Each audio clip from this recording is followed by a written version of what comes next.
what a weekend for Disc Golf we had. We had some drama, and we also had the Disc Golf Pro Tour All-Star event. And I'm gonna talk about a little bit about the drama. I don't want to go in too deep about the drama because, well, it's still an ongoing court case. So it's still like developing as we're speaking. But I have to say that it's not a good look for Prodigy to sue Gannon Buhr. Even if Gannon Buhr like breached the contract and then terminated the contract beforehand, it's just bad look in general for Prodigy. And especially the statements the CEO of Prodigy gave, basically slamming and downplaying the other pro players, saying that Gannon Buhr is the only star in the team, and if Gannon left, there would be no other like high-level pro player, which is kind of a slap in the face, for example, for Kevin Jones.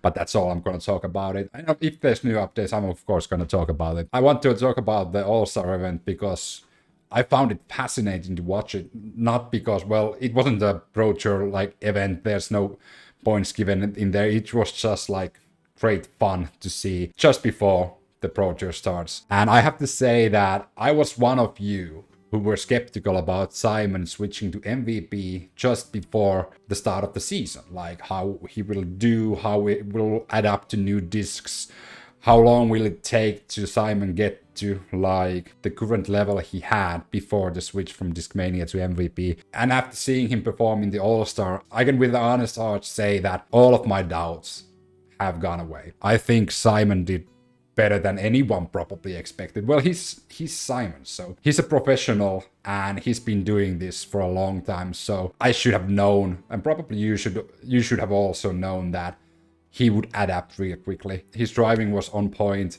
putting was going well, even though that was something Simon himself was really like skeptical about his putting, and probably still is. Like, of course, you change your putter that you have used for a long time to a new one. There's always going to be some tweaks and issues you will have.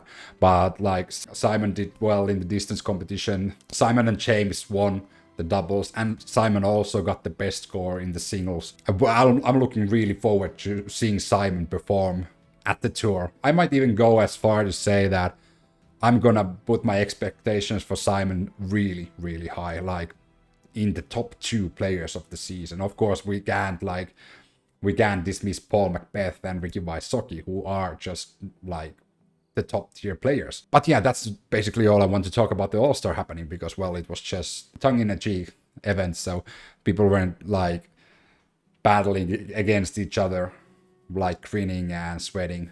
But Simon showed that he's a professional. You might even like say that I'm a fanboy now of Simon. I've always liked Simon as a personality, as a content creator, as a professional, because he's just a really likable person. But I might root Simon the whole tour this year. Like, I have my own personal favorites. For example, James Conrad is one of them. So it's fun to have them both in the same team, so I can actually root for Team MVP this season. And I also personally have a few MVP discs, which I really like.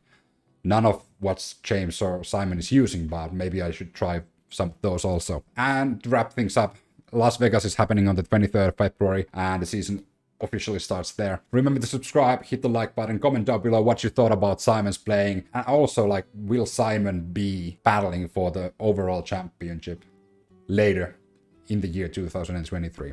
Or am I just a dumb fanboy? Thanks for watching. See you guys on the next one.